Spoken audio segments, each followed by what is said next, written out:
नमस्कार दर्शकों, स्वागत है आप सभी का हमारे चैनल पर।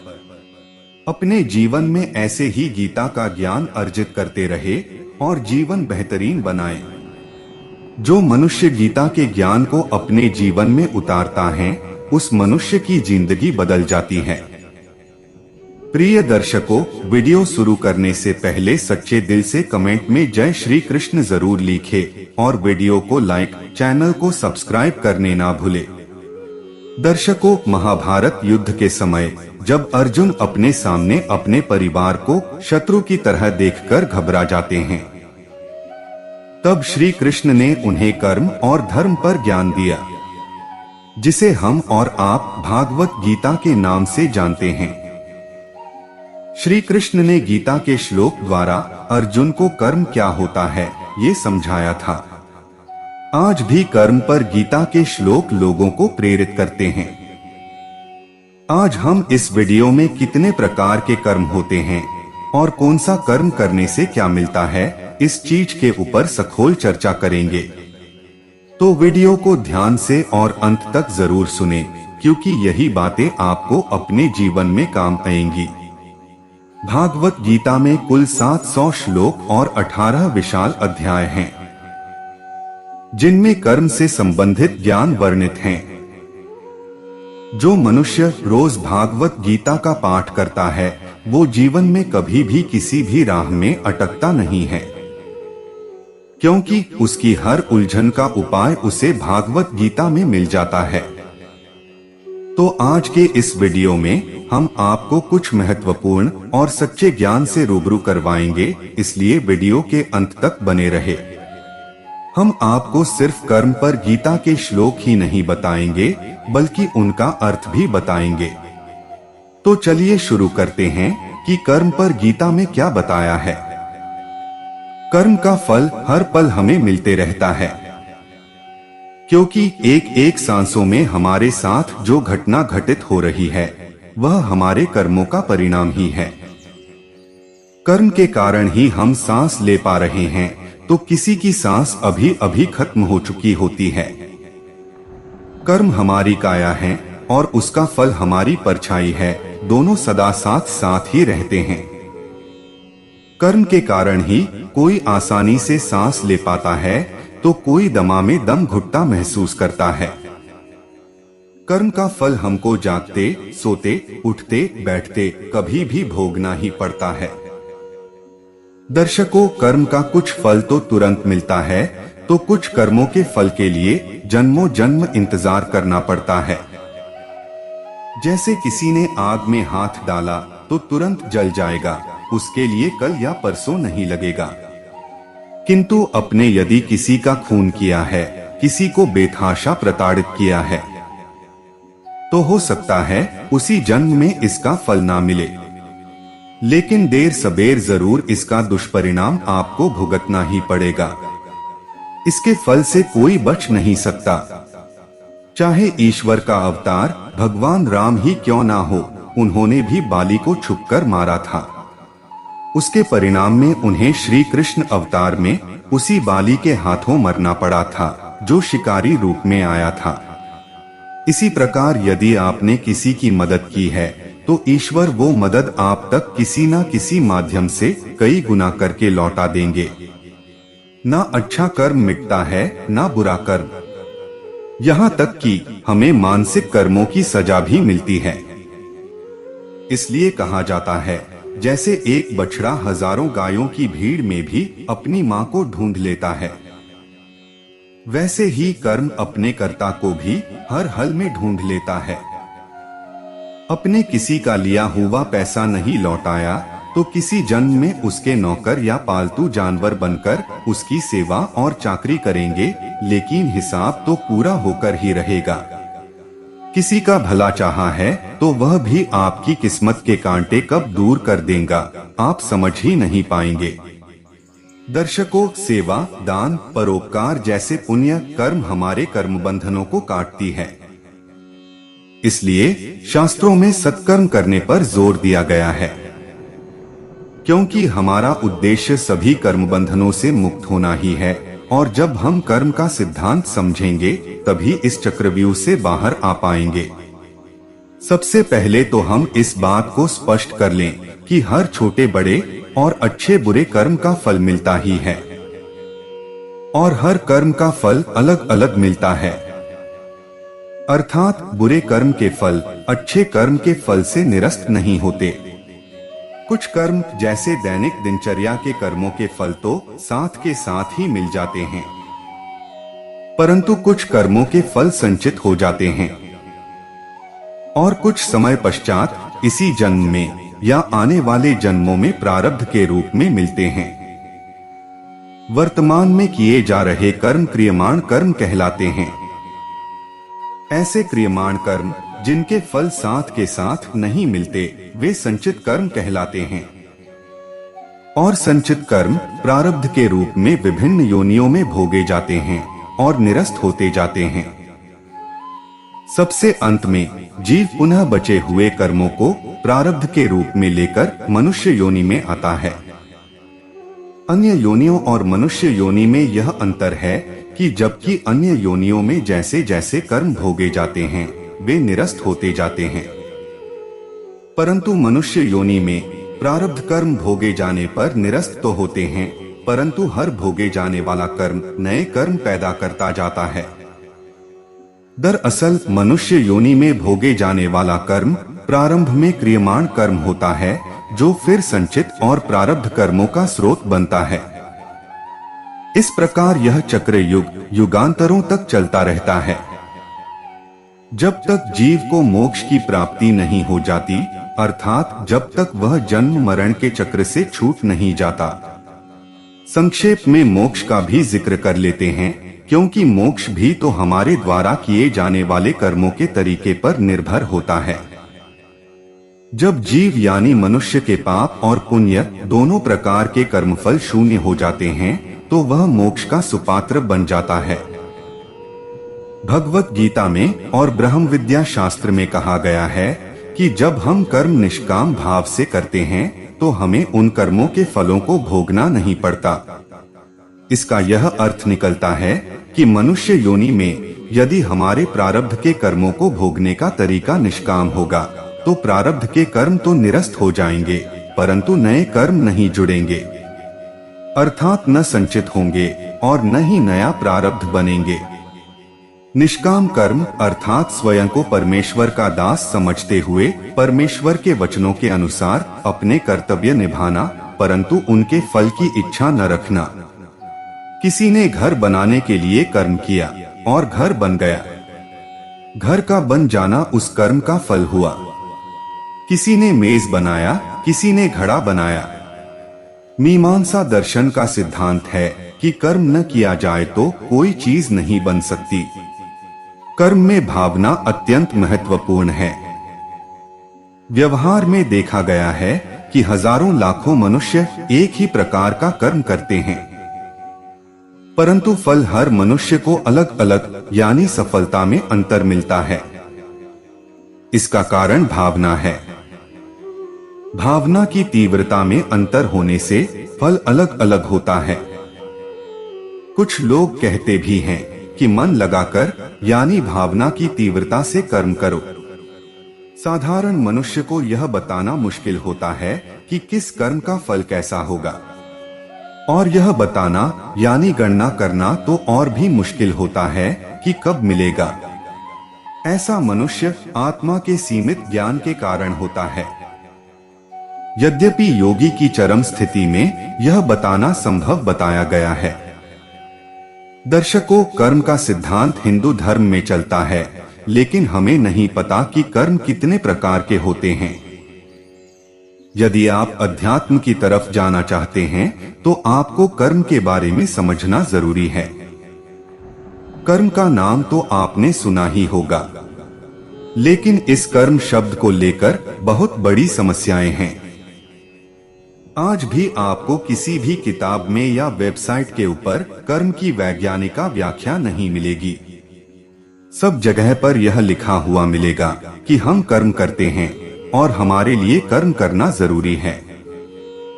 यह बात सच है कि हम कर्म किए बिना नहीं रह सकते हैं। क्योंकि एक जीव को जीवन चलाने के लिए कर्म करने की आवश्यकता होती है। भगवान कृष्ण ने कहा था कि मनुष्य कर्म योनि है और उन्हें कर्म करने का अधिकार है, और इसीलिए तो देवता भी इस योनि के लिए तरसते हैं। अब आप यह सोच सकते हैं कि देवता भला मनुष्य योनि के लिए क्यों तरसेंगे? तो इसका कारण यह है कि वे खुद के कार्मिक ढांचे में यहाँ आकर ही बदलाव कर सकते हैं। आपके पास शरीर है, आप कर्मों के अंदर बदलाव कर सकते हैं। खैर, सबसे पहले आपको हम बता दें कि कर्म का मतलब सूचना से होता है। जो आप देख रहे हैं या जो आप सुन रहे हैं या जो सूचना आपके दिमाग तक पहुंच रही है, वह कर्म ही है। कर्म एक डेटा होता है और यह सिग्नल हमारे दिमाग में सेव होता है। आपको यह बता दें कि जब भगवान कृष्ण कहते हैं कि संचित कर्म नष्ट नहीं होते हैं, तो इसका अर्थ उन सिग्नल से है, उस डेटा से है जो आपके विचार हैं या दूसरे कार्य हैं। जब हम मर जाते हैं तो यही सूचनाएं हमारे साथ रहती हैं, यही हमारे कर्म हैं। और विज्ञान यह बात सिद्ध कर चुका है कि बोली हुई आवाज कभी नष्ट नहीं होती है। तो हमारे दिमाग के अंदर पड़ी हुई वही आवाज कैसे नष्ट हो सकती है? जब हम मर जाते हैं तो यह कचरा हमारे साथ जुड़ जाता है। यह सारी वैज्ञानिक प्रक्रिया है, इसमें कोई चमत्कार मत समझे। और इसी कचरे को हम फालतू के अंदर तब तक मूर्खों की तरह ढोते रहते हैं जब तक दूसरा शरीर नहीं मिल जाता है। इस दुनिया में ऐसे बहुत से मूर्ख मौजूद हैं जो इसी कचरों को खुद का होना मानते हैं। लेकिन इस कचरे के अलग होने के बाद जो कुछ बचता है वही आपका असली स्वरूप होता है, जहां पर पाप पुण्य और कुछ भी नहीं होता है। आपकी पहचान वहां पर नष्ट हो जाती है। तो आपके दिमाग में जो कुछ पड़ा है वह आपका कर्म ही है। हाँ, यह अलग बात है कि उनमें से कुछ कर्मों का आपको फल मिल चुका होता है और उनमें से कुछ कर्मों का फल नहीं मिला होता है। अब आप कर्म की वैज्ञानिकता को समझ ही चुके होंगे। जो योगी लोग होते हैं उनके कर्म दिव्य होते हैं, मतलब कि वे निष्काम कर्म करते हैं। इस प्रकार के कर्मों का फल हमें नहीं भुगतना पड़ता है। जब हम कहते हैं कि मैं कर रहा हूं, तो हम अनजाने में कर्म बंधन में फंस जाते हैं। जबकि आप एक ऊर्जा हैं, आप कर्म नहीं कर सकते। कर्म प्रकृति की वजह से होता है। संचित कर्म और क्रियमाण कर्म तो हर समय होते रहते हैं। उनमें कुछ तो भोग लिए जाते हैं और शेष इकट्ठा होते रहते हैं। इस प्रकार की चित्तरूपी गोदाम में एकत्रित हुए कर्मों को संचित कर्म कहते हैं। संचित कर्मों का स्वरूप कर्म का भंडार अक्षय है, कभी खत्म नहीं होता। भोगने से कभी वह भंडार समाप्त नहीं होता। कर्मों का नियम यह है कि नामुक्तं क्ष्यते कर्म कोटिकल्प शतैरपि, अर्थात कोई भी कर्म करोड़ों कल्प बीतने पर भी बिना भोगे नष्ट नहीं होते।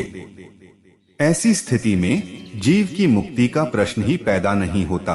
कर्म का भंडार अक्षय है, उसको भोगते भोगते जीव अनादि काल से 84 लाख योनियों में शरीर धारण करता चला आ रहा है। फिर भी कर्म का भंडार अक्षय ही बना रहता है। साधन जीव को मुक्ति मिल सकती है। श्री कृष्ण अर्जुन से कहते हैं, हे अर्जुन, जैसे प्रज्वलित अग्नि ईंधन को भस्म कर देती है, वैसे ही ज्ञान रूपी अग्नि संपूर्ण कर्मों को भस्म कर देती है। आगे श्री कृष्ण जी कहते हैं कि इस संसार में ज्ञान के समान पवित्र करने वाला कुछ भी नहीं है। उस ज्ञान को बुद्धि रूप योग के द्वारा शुद्ध अंतःकरण हुआ पुरुष आत्मा में अनुभव करता है।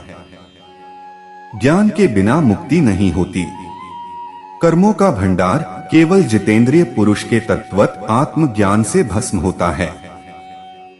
संचिति कर्म का मतलब है जो आपने संचित कर लिए हैं। आपके पास अनेक प्रकार के संचित कर्म हो चुके हैं।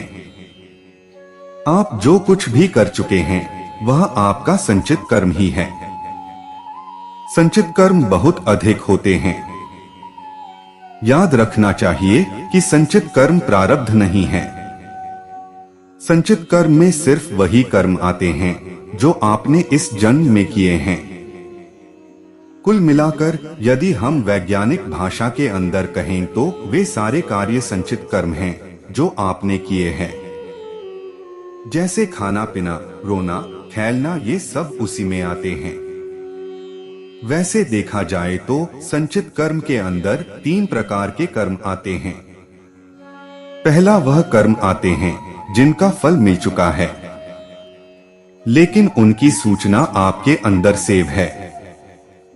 जैसे आपने आम खाया और आपको स्वाद मिल गया, तो यह एक कर्म की क्रिया प्रतिक्रिया पूर्ण हुई। दूसरा संचित कर्म वह होता है जो आपने किया लेकिन अभी तक आपको उसका फल नहीं मिला है। जैसे आपने खेत जोता और आप खेत में अच्छे अनाज की उम्मीद कर रहे हैं। इस कर्म का आपको फल नहीं मिला है। तीसरा कर्म वह होता है जो आप करते तो हैं लेकिन उसके फल की चिंता आप नहीं करते हैं। आपको उसके फल से कोई मतलब नहीं होता है। इस प्रकार का कर्म हम बहुत ही कम लोग करते हैं। इन कर्मों को आमतौर पर दिव्य कर्म कह सकते हैं। संचित कर्म में वो सभी आते हैं जो आप अपने कान, नाक और मुंह, आंख और स्पर्श से एकत्रित कर रहे हैं। अब देखते प्रारब्ध कर्म। प्रारब्ध कर्म को ही भाग्य कहा जाता है। आपको यह पता होना चाहिए कि आप जो इस जीवन में कर्म कर रहे हैं वो प्रारब्ध कर्म नहीं कहलाते हैं जब तक कि जीवन है। प्रारब्ध कर्म का मतलब है सूचनाएं जो आपने पूर्व जन्म के अंदर एकत्रित की थी। असल में प्रारब्ध कर्म में सूचनाओं की तीव्रता आपके इस जन्म को प्रभावित करती है। इस संबंध में आपके समाने भी कई दिलचस्प पहलू समाने आए होंगे। यदि आपने कभी गौर किया होगा तो कुछ ऐसे लोग होते हैं जिनके जीवन की दिशा रियल लाइफ में कुछ अलग ही होती है, लेकिन उसके बाद भी वो अलग ही दिशा में पहुंच जाते हैं। इस संबंध में एक व्यक्ति ने लिखा कि उसके घर के अंदर किसी भी इंसान को डांस का शौक नहीं था, लेकिन उसे यह शौक बचपन से ही था और आज वह एक अच्छा डांसर है। इसी प्रकार से हमारे घर में भी अध्यात्म का शौक नहीं था और ना ही इस प्रकार का कोई माहौल था, लेकिन उसके बाद भी हम आध्यात्मिक इंसान बन गए। इस तरह की सैकड़ों घटनाएं होती हैं। यदि आपने गौर किया हो तो कुछ चीजें हमें अच्छी लगती हैं, वो काम अचानक से हमें अच्छे लगते हैं जिनको हमारे पड़ोसी तक ने नहीं किया हो। इसके पीछे का कारण होता है प्रारब्ध कर्म। हमारे किसी जन्म के अंदर हम जिस चीज के अधिक शौकीन रहे हो उसका प्रभाव हमारे इस जन्म पर भी पड़ता है। जैसे पिछले जन्म में हम डांस के शौकीन थे तो इस जन्म में भी समय आने पर हमें डांस का नशा चढ़ेगा। तो इस प्रकार से इंसान का प्रारब्ध कर्म उसे प्रभावित करता है। इसी प्रकार डॉक्टर ब्रायन वीज ने अपने पूर्व जन्म के बारे में लिखा था कि वे पहले जन्म के अंदर एक सीजेड फाइटर था जिसको 1942 में मार दिया गया था और इस प्रकार से उनकी अकाल मौत हो गई थी। और उसके बाद उन्होंने डॉर्थी वीज के पुत्र के रूप में जन्म लिया था और पिछले कई जन्म में वे एक पादरी के रूप में थे और उन्होंने उन माता पिता को चुना जो उनकी वासनाओं की पूर्ति कर सकते थे। खैर, यहाँ पर आप यह देख सकते हैं कि प्रारब्ध कर्म की वजह से ही तो डॉ ब्रायन वीज ने जन्म लिया। आज आप जो कर्म करते हैं आपको उनके फल मिल जाते हैं तो उनके अंदर उतनी तीव्रता नहीं रहती है, लेकिन जो कर्म आप करते हैं और आपको उनके फल नहीं मिलते हैं तो उनकी तीव्रता आपके अंदर रहती है और इस तीव्रता की वजह से आपको दोबारा जन्म भी लेना पड़ता है।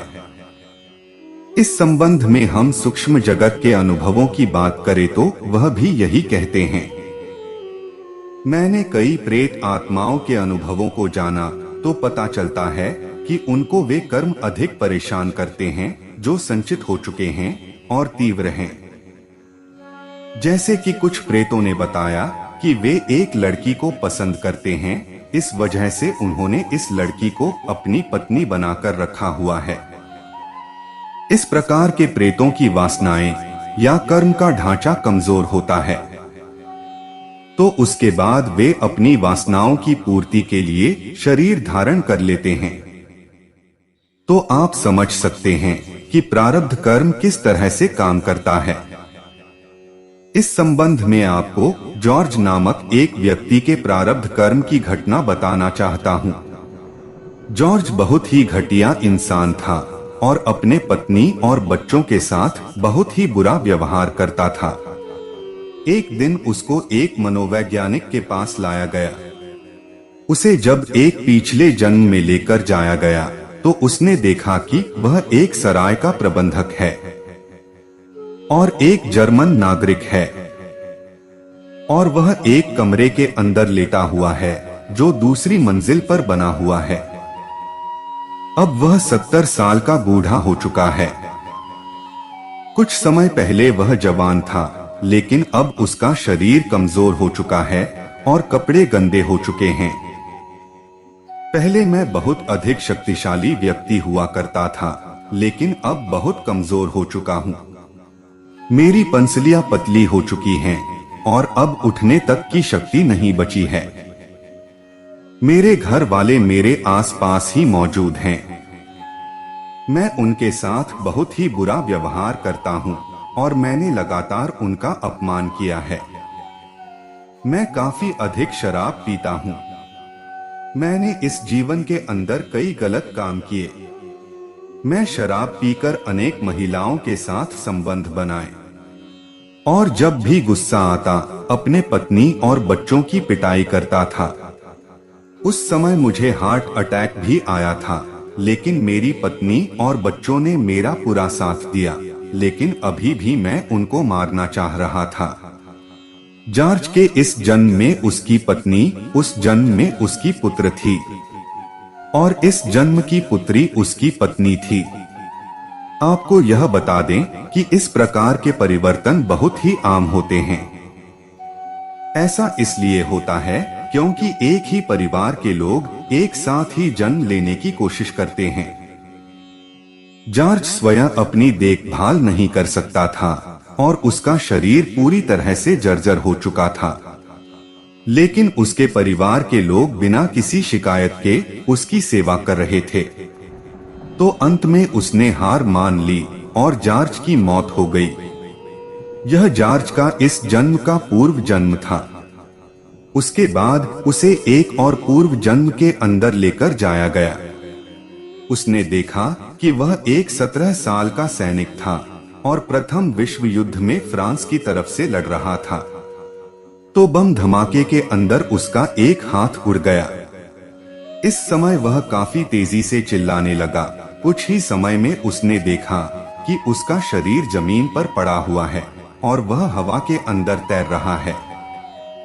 इस अवस्था में उसने अपने जीवन को भी देखा, जिसमें वह एक 10 साल का बालक था और उसके माता पिता उसे बहुत अधिक प्यार करते थे और उसकी एक छोटी बहन भी थी और उसके खेत में कई घोड़े भी थे। उसके बाद जॉर्ज के एक अन्य जन्म को भी देखा गया। इस जन्म में वह जापान में था और एक समलैंगिक पुरुष था।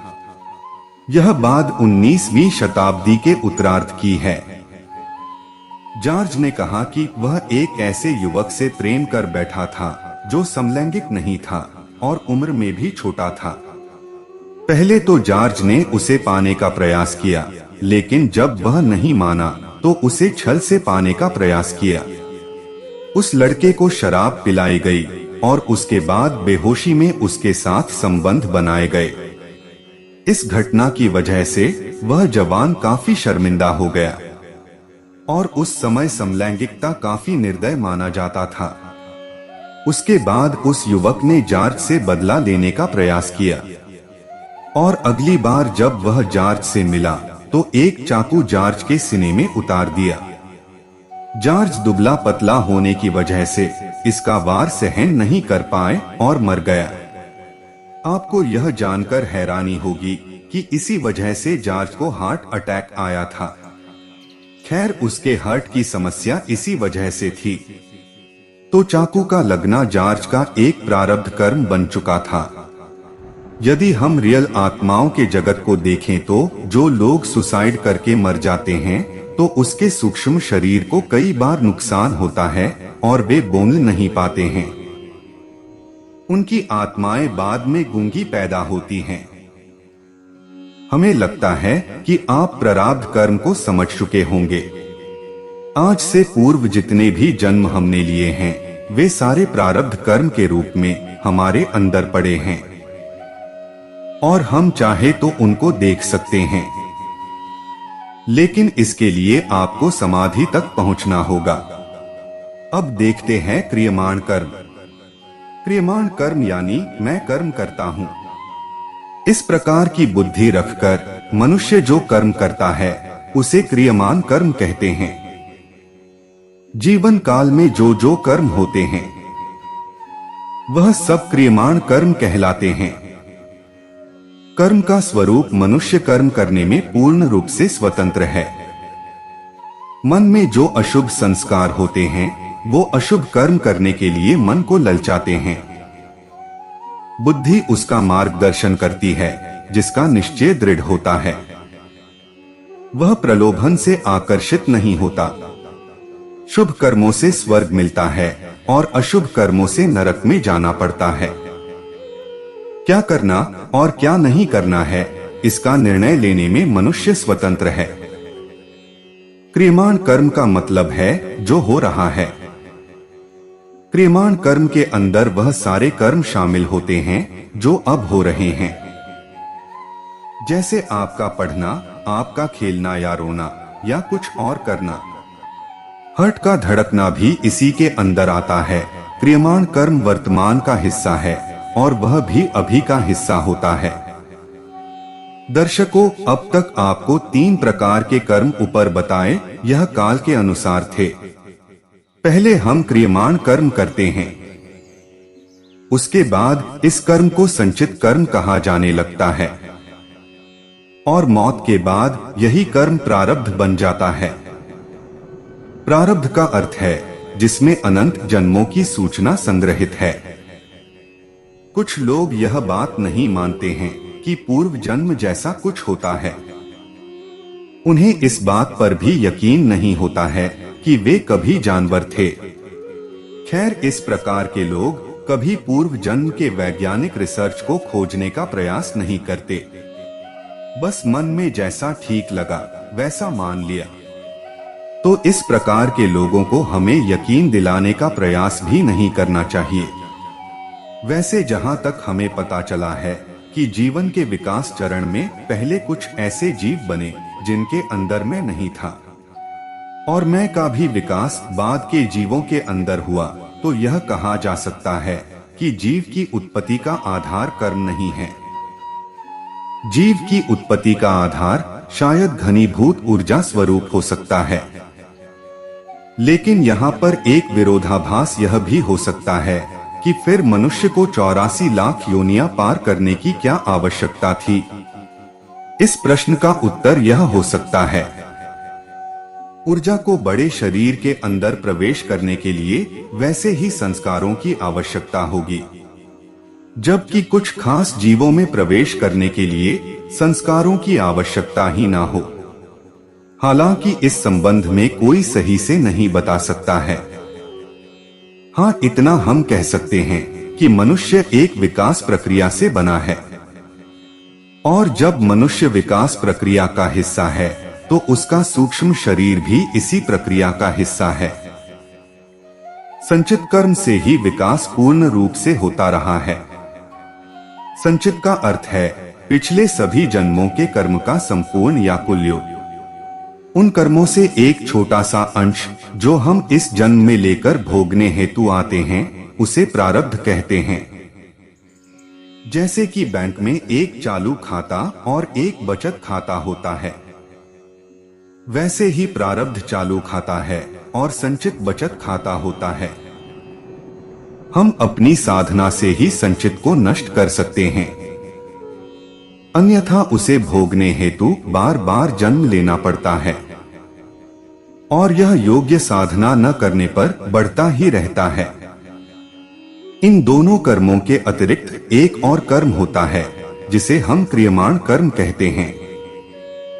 हमारे श्री गुरु ने बताया है कि कलयुग में अध्यात्म शास्त्र के अनुसार हमारे जीवन का 65% प्रारब्ध से तथा शेष 35% क्रियमाण कर्म से नियंत्रित होता है। किंतु अच्छी बात यह है कि अपने 35% क्रियमाण कर्म से उचित साधना करके 65% प्रारब्ध पर विजय प्राप्त कर सकते हैं या उसकी तीव्रता को न्यून कर सकते हैं। क्रियमाण कर्म किसे कहते हैं? जो हमारे हाथ में नहीं होता उसे प्रारब्ध कहते हैं। जीवन का जो भाग हमारे नियंत्रण में हो उसे क्रियमाण कर्म कहते हैं। हम प्रतिदिन नूतन कर्म करते हुए संचित में अपने कर्मों के कुल योग को बढ़ाते रहते हैं। इसलिए कर्मों के इस बंधन से निकलना कठिन होता है और हम जन्म और मृत्यु के इस चक्र से बिना योग्य साधना के निकल नहीं पाते हैं। इस साधना रूपी कर्म को पुरुषार्थ कहते हैं और इस प्रकार कर्तापन के साथ अपने विवेक से निर्धारित कर योग्य कर्म करना या जानते हुए या अज्ञानता में अयोग्य कर्म करना सब क्रियमाण कर्म है। प्रारब्ध पर हमारा वश नहीं होता, इसलिए उस कर्म की ओर हम स्वतः ही अग्रसर हो जाते हैं। जैसे प्रतिदिन कोई व्यक्ति एक मार्ग से जाता हो और एक दिन अकस्मात उसने दूसरे मार्ग से जाने का निश्चय किया और उस मार्ग पर हुई दुर्घटना में उसकी मृत्यु हो जाती है, अर्थात उसकी मृत्यु उसे उस मार्ग पर लेकर जाती है, ऐसा समझ सकते हैं। जिन कर्मों को हम जागृत अवस्था में करते हैं और फल प्राप्त करते उन्हें क्रियमाण कर्म कहते हैं। क्रियमाण कर्म केवल मन के द्वारा अथवा मन के साथ में इंद्रियों का सहयोग लेकर किया जा सकता है। तो वर्तमान परिस्थिति को ध्यान में रखते हुए किए गए किसी कार्य को क्रियमाण कर्म कहा जाता है। कुछ कर्मों का फल हमें तुरंत प्राप्त हो जाता है, जैसे कि खाना खाने पर पेट भर जाता है। कुछ कर्मों का फल इसी जन्म में, अन्यथा कुछ कर्मों का फल संचित कर्मों के रूप में प्रारब्ध बनकर अगले जन्मों में प्राप्त अवश्य होता है। क्रियमाण कर्म धनुष पर संधान किए गए उन तीरों के समान हैं, जिसको हम जब चाहे, जहां चाहे, जिस पर चाहे चलाने का निर्णय ले सकते हैं। अपने पंथ की अनुभूतियों से जो मान्यता मुझ में विकसित हुई है, उसके अनुसार जो कुछ भी जीव के साथ घटता है, उसका कारण उसके द्वारा मनुष्य योनि में किए गए तथाकथित अच्छे या बुरे कर्म हैं। मनुष्य योनि में इसलिए क्योंकि मनुष्य योनि ही जीव की कर्म भूमि है। मनुष्य योनि जीव की भोग भूमि भी है, परंतु अन्य योनियां केवल भोग भूमि ही हैं। हिंदू धर्म में माना जाता है कि योनियों की संख्या 84 लाख है। हिंदू शास्त्रों में कर्म, प्रारब्ध, संचित कर्म, क्रियमाण कर्म, अकर्म और विकर्म की व्याख्याएं अक्सर हमें उलझन में डाल देती हैं। परंतु बात यहीं पर आकर रुकती है कि हमारे द्वारा किए गए हर कर्म का हमें फल मिलना ही मिलना है। यहाँ तक कि कोई तथाकथित अच्छा कर्म किसी तथाकथित बुरे कर्म के फल को निरस्त नहीं कर सकता। दरअसल कर्म तो कर्म ही है, अच्छा या बुरा तो उसे परिस्थितियां बनाती हैं। अब सरल शब्दों में कहें तो प्रारब्ध जीव द्वारा मनुष्य योनि में पूर्व में किए गए कर्मों के फल हैं, जो जीव ने क्रमश भोगने ही हैं। क्रियमाण कर्म मनुष्य योनि में किए जाने वाले वे कर्म हैं जो नए फलों को जीव के खाते में जोड़ते हैं, या यूं कहें कि प्रारब्ध का निर्माण करते जाते हैं। सुख दुख दायनी योनियों में आने जाने का सिलसिला तब तक चलता रहता है जब तक जीव की कर्मों के अच्छे बुरे फलों की बैलेंस शीट जीरो नहीं हो जाती। बैलेंस शीट जीरो होना योनियों के चक्र से मुक्त होना है, जिसे मोक्ष भी कहा जाता है। कर्म के प्रकार कामनाओं के आधार पर है। इससे पहले हमने काल के अनुसार कर्म को बांटा था, जिससे हमें यह पता चलता है कि काल का कर्म पर कोई खास प्रभाव नहीं पड़ता है। तो अब हम यह जानेंगे कि वासनाओं के आधार पर कर्म कितने प्रकार के होते हैं और वासनाएं किस प्रकार पुनर्जन्म का कारण बनती हैं। अब देखते हैं सकाम कर्म। सकाम कर्म का मतलब होता है जो आप कामनाओं की प्राप्ति के लिए कर रहे हैं। जब आप किसी चीज को पाने के लिए कोई कर्म करते हैं तो उसे हम सकाम कर्म के नाम से जानते हैं। जैसे बहुत से लोग गरीबों की मदद करते हैं और यह कहते हैं कि उनको अगले जन्म में कुछ अच्छा मिल जाएगा, यह कर्म सकाम कर्म होगा। सकाम कर्म का मुख्य उद्देश्य होता है अपनी कामनाओं को पूरा करना। बहुत से लोग सकाम कर्म के जाल में ही फंसे रहते हैं और मोक्ष के मार्ग तक नहीं पहुंच पाते हैं। जो कर्म धन पुत्र यश पाने के लिए किए जाते हैं उनको सकाम कर्म के नाम से जाना जाता है। सकाम कर्म भी 3 प्रकार के होते हैं और उनके हिसाब से ही उनका फल भी होता है। इस संबंध में हम आपको एक दिलचस्प कहानी सुनाते हैं। प्राचीन काल की बात है, एक बार 2 कुत्ते थे और उनको बहुत अधिक भूख लगी थी। तो दोनों कुत्ते ने अलग अलग घर के अंदर प्रवेश किया और एक कुत्ते ने दूध जूठा कर दिया तो घर के मालिक ने उसे सारा दूध रख दिया और सोचा अब जूठा कर ही दिया है तो कुत्ते को मारने का कोई फायदा नहीं होगा।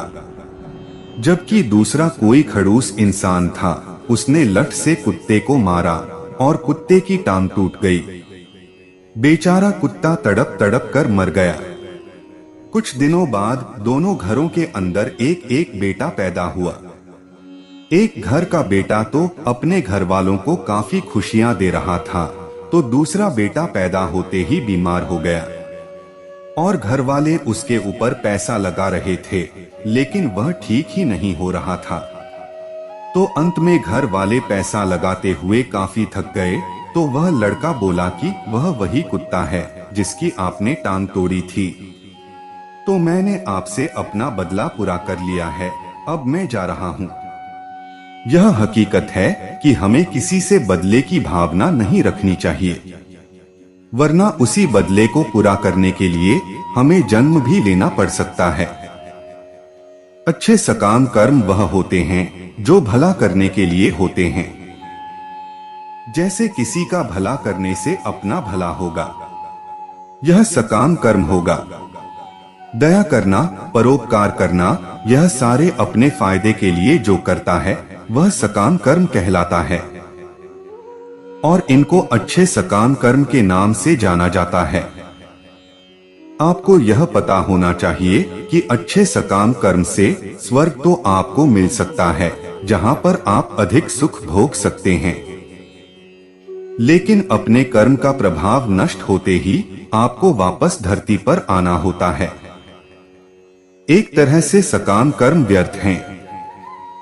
बुरे सकाम कर्म वे होते हैं जो अपने फायदे के लिए बुरे काम होते हैं। जैसे आप अधिक पैसे के लिए चोरी कर रहे हैं तो यह बुरे सकाम कर्म के नाम से जाने जाएंगे। खैर, इन बुरे सकाम कर्म का फल भी आपको बुरा ही मिलेगा। बुरे सकाम कर्म करने की वजह से इनका फल भी बुरा ही भुगतना पड़ता है। बुरे कर्मों की वजह से वासनाएं भी बुरी ही हो जाती हैं और जिसकी वजह से यह भी हो सकता है कि अगला जन्म पशु का लेना पड़े। खैर, बुरे सकाम कर्म से कोई मोक्ष को प्राप्त नहीं कर सकता है। वैसे आपको बता दें कि बहुत से लोग इसी कैटेगरी के अंदर आते हैं। वे ना तो अपने जीवन के अंदर अधिक अच्छे कर्म करते हैं और ना ही अधिक बुरे कर्म करते हैं। वे अपने जीवन के अंदर अधिक अच्छे कर्म भी नहीं करते हैं, तो इस प्रकार के लोगों को सुख और दुख दोनों ही भोगने होते हैं। अपने बुरे कर्मों की वजह से दुख मिलता है तो अपने अच्छे कर्मों की वजह से सुख भी मिलता है। अपने कर्म फलों को भोगने के बाद कर्म का ढांचा खाली हो जाता है और उनको फिर इसी धरती पर जन्म लेना होता है। सबसे अच्छे कर्मों में आते हैं निष्काम कर्म। योगी लोग निष्काम कर्म ही करते हैं। निष्काम कर्म का मतलब होता है कि कर्म करते जाना और फल की इच्छा ना करना। योगी कर्म तो करते हैं लेकिन उसके फल की इच्छा नहीं करते हैं। यदि उनको उनके कर्म का बुरा फल मिलता है तो भी वे ईश्वर को दोष नहीं देते हैं। इसका कारण यह है कि वे जानते हैं जो मिलना है वह मिलेगा ही और जो नहीं मिलना होगा वह नहीं मिलेगा। यदि वे कामना करेंगे तो फिर नए कर्म बंधन में फंस जाएंगे। जब हम यह सोचते हैं कि कर्म हम करते हैं या मैं करता हूं, तो हम कर्म बंधन में फंस जाते हैं। जब भगवान कृष्ण कहते हैं कि मैं देखने वाला हूं, मैं करता नहीं हूं, तो इसका अर्थ यही है कि वे कोई कर्म नहीं करते हैं। जो कर रहा है वह परमात्मा कर रहा है। इस तरह से हम कर्ता के बंधन से मुक्त हो जाते हैं और मोक्ष की ओर गमन करते हैं। निष्काम कर्म पर हम आपको एक कहानी सुनाते हैं। मीरा के बारे में हम सभी जानते हैं। मीरा एक राजघराने की औरत थी।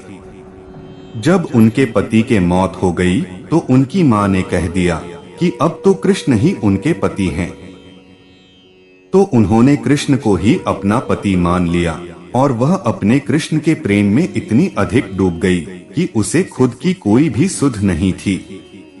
वह हमेशा साधुओं के साथ रहती और कृष्ण का भजन करती। क्योंकि मीरा राजघराने की रहने वाली थी, तो इस तरह से उसका मंदिर के अंदर रहना और कृष्ण के आगे डांस करना राणा को अच्छा नहीं लगा।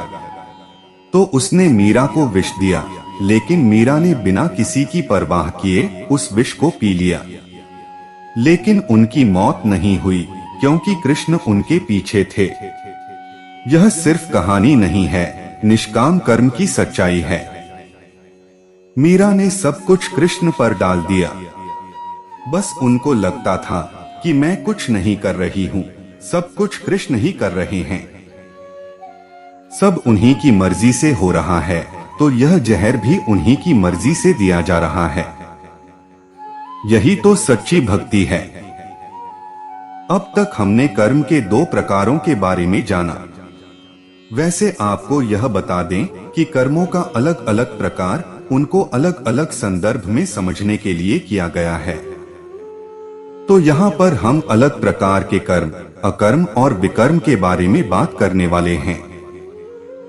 कर्म के तत्व को जानना चाहिए, विकर्म के तत्व को जानना चाहिए और विकर्म के तत्व को भी जानना चाहिए। न मा कर्माणि लिम्पन्ति न मे कर्मफले स्पृहा इति मा योऽभिजानाति कर्मभिर्न स बध्यते। इस श्लोक में भगवान श्री कृष्ण कहते हैं कि न मुझे कर्म फल लिप्त करते हैं, न मुझे कर्म फल की लालसा है। जो मुझे इस प्रकार से जान लेता है वह कर्म बंधन को प्राप्त नहीं होता है। भगवान कहते हैं कि जब हम किसी कर्म को जिस भावना से करते हैं वह उसी प्रकार का बन जाता है। यदि हम बुरे विचारों को लेकर कर्म करते हैं तो वह एक बुरा कर्म बन जाता है, और उसे यदि हम अच्छे विचारों को लेकर करते हैं तो वह अच्छा कर्म बन जाता है। और जब हम कर्म को समर्पित भाव से करते हैं तो इस प्रकार के कर्म किसी भी प्रकार के बंधन के कारण नहीं होते हैं और हमें मोक्ष की ओर लेकर जाते हैं। आगे बताया गया है कि जिस प्रकार से सूर्य प्रकाशित होता है तो वह अपने प्रकाश को गंदे और साफ दोनों तालाबों को समान रूप से वितरित करता है, वह उसके अंदर भेद नहीं करता है। इसी प्रकार से अंदर परमात्मा हम सबको समान रूप से प्रकाशित करता है। वह किसी भी चीज में कोई भेद नहीं करता है। जिस प्रकार से सूर्य का प्रकाश गंदगी के ऊपर पड़ने पर भी गंदा नहीं होता है, उसी प्रकार से हमें यहाँ पर कर्म करते हुए भी खुद को अलग रखना है। यही भगवान कृष्ण के जीवन का बहुत ही बड़ा संदेश है। असल में हम कर्म को करने का तरीका नहीं जानते हैं, तो ऐसी स्थिति के अंदर हम कर्म बंधन के अंदर फंस जाते हैं और कर्म बंधन में और अधिक फंसते ही चले जाते हैं। एक वासना के वशीभूत कर्म करते हैं तो फिर यह एक बड़ा जाल तैयार हो जाता है। कुछ लोग अपनी आदतों से मजबूर होते हैं और खुद को असहाय महसूस करते हैं। वे इन आदतों से छुटकारा तो पाना चाहते हैं, लेकिन पूरे मन से प्रयास नहीं करते हैं, जिसकी वजह से कर्म के मकड़जाल में फंसते ही चले जाते हैं और कर्म का परिणाम दुर्गति ही होता है। सबसे बड़ा सवाल है कि कर्म क्या है। यहाँ पर कर्म के बारे में यह कहा गया है कि कर्म जीवन की वह प्रक्रिया है जिसको हमें करना चाहिए। कर्म को स्वधर्म के नाम से भी जाना जाता है। जैसे खाना खाना एक कर्म है और यह जीवन चलाने के लिए आवश्यक है। कर्म के बिना जीवन में कुछ भी संभव नहीं हो पाता है। विकर्म क्या है? विकर्म के बारे में अब हम बात करते हैं। वैसे विकर्म को नीतिशास्त्र से जोड़ा गया है। विकर्म का मतलब यह है कि जो कर्म समाज के लिए सही नहीं है या उससे सामाजिक ढांचे को चोट पहुंचती है, उसे हम विकर्म की संज्ञा देते हैं। जैसे यदि कोई किसी का रेप कर देता है तो यह विकर्म कहलाता है, क्योंकि रेप करना नैतिक रूप से गलत होता है। विकर्म अलग अलग जगह पर अलग अलग हो सकते हैं। जैसे कुछ समाज के अंदर वैश्या को कानूनी और सामाजिक मान्यता है तो कुछ जगह नहीं है।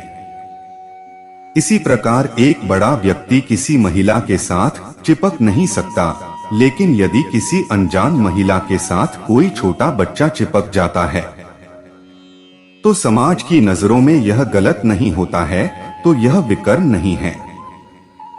यदि आप अलग अलग धर्मों के अंदर देखेंगे तो कुछ चीजें करना विकर्म माना जाएगा।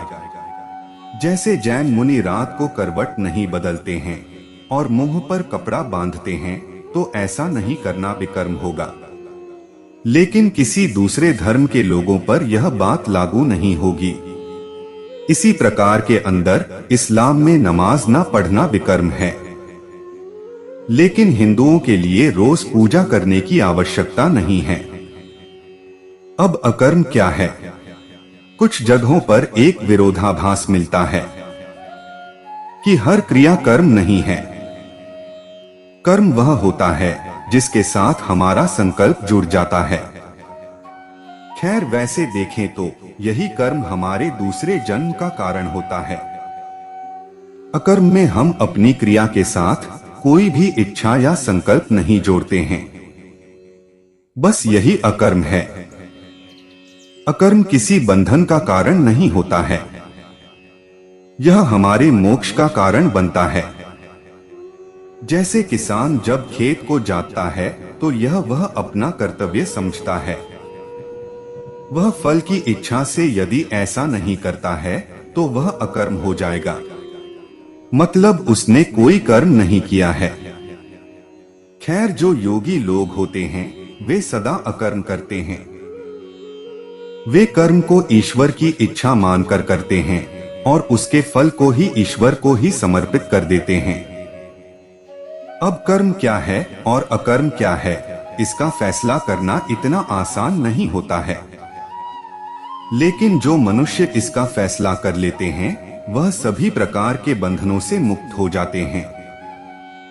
आगे कहा गया है कि जो इंसान कर्म में अकर्म और अकर्म में कर्म देखता है वही बुद्धिमान कहा जाता है।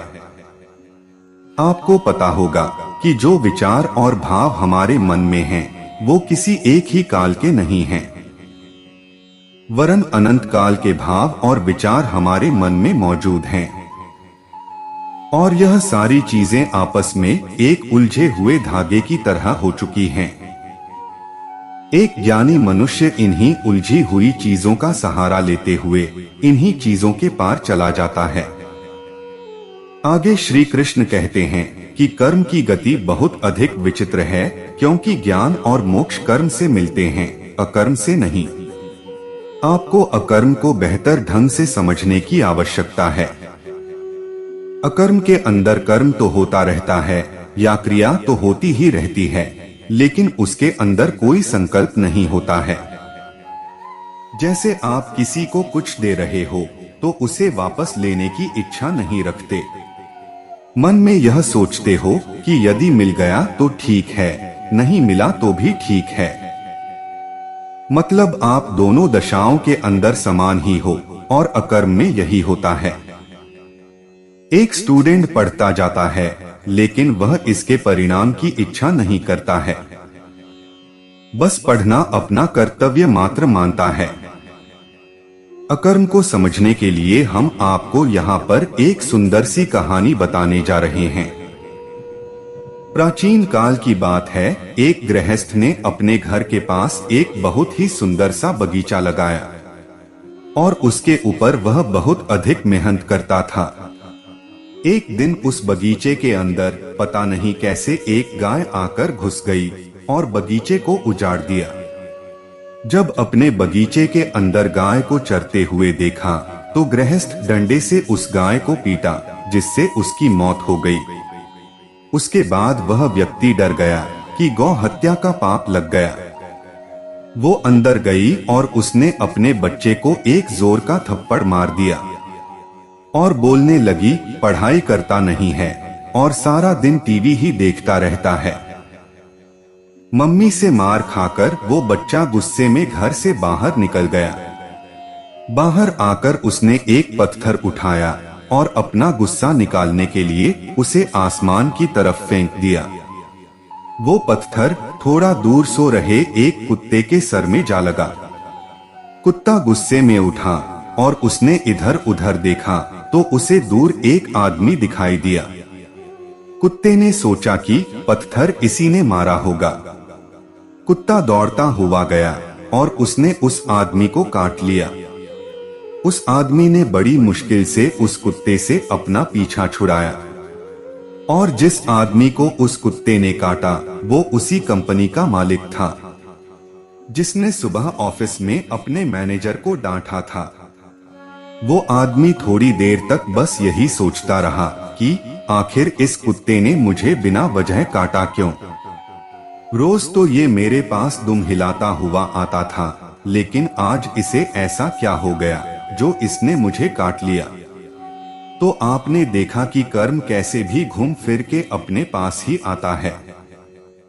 तो गीता में श्री कृष्ण यही उपदेश देते हैं कि मनुष्य ने हमेशा अच्छे कर्म ही करना चाहिए। तो आप भी आज से कसम खा लो कि जितना हो सके उतना अच्छे कर्म ही करूंगा। तो दोस्तों, उम्मीद करता हूँ कि आपको वीडियो पसंद आया होगा और आप हमारे चैनल पर नए हो तो वीडियो को लाइक और चैनल को सब्सक्राइब जरूर करें। आपके एक लाइक से ही हमें प्रेरणा मिलती है और हम मोटिवेट होते हैं। धन्यवाद।